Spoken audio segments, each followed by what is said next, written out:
15 నుంచి కాంట్రాక్ట్ ఉద్యోగుల క్రమబద్ధీకరణకు దరఖాస్తుల ఆహ్వానం. సో మీరు చూసుకున్నట్లయితే కాంట్రాక్ట్ ఉద్యోగులకు సంబంధించి అప్లికేషన్స్ అయితే తీసుకుంటున్నారు. 30/2023 చట్టం మార్గదర్శకాలతో ప్రభుత్వం ఉత్తర్వులు అయితే జారీ చేసిందనమాట.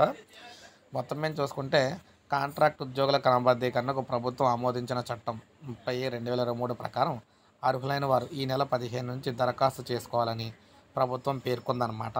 దీనిపై బుధవారం ఆర్థిక శాఖ ముఖ్య కార్యదర్శి చిరంజీవి చౌదరి మార్గదర్శకాలు అయితే జారీ చేశారు. ఈ నెల 15 నుంచి ఆయా ప్రభుత్వ శాఖల విభాగాధిపతులు, కార్యదర్శుల వద్ద దరఖాస్తు అందుబాటులో అయితే ఉండనున్నాయన్నమాట. సో అందువల్ల వీరందరూ కూడా అక్కడి నుంచి అయితే అప్లికేషన్ అయితే చేసుకోవాలి. సో మొత్తం మేము చూసుకున్నట్లయితే అప్లికేషన్స్ అయితే స్టార్ట్ అయినాయి కాబట్టి ఈ ఉద్యోగులందరికీ కూడా తొందరలోనే ప్రభుత్వంలో విలీనం అయితే చేయబోతున్నారు. సో ఇది ఒక మంచి గుడ్ న్యూస్ అని చెప్పుకోవచ్చు. ఒక లైక్ చేయండి, సబ్స్క్రైబ్ చేసుకోకపోతే మన ఛానల్ సబ్స్క్రైబ్ చేసుకొని ఫాలో అవుతూ ఉండండి.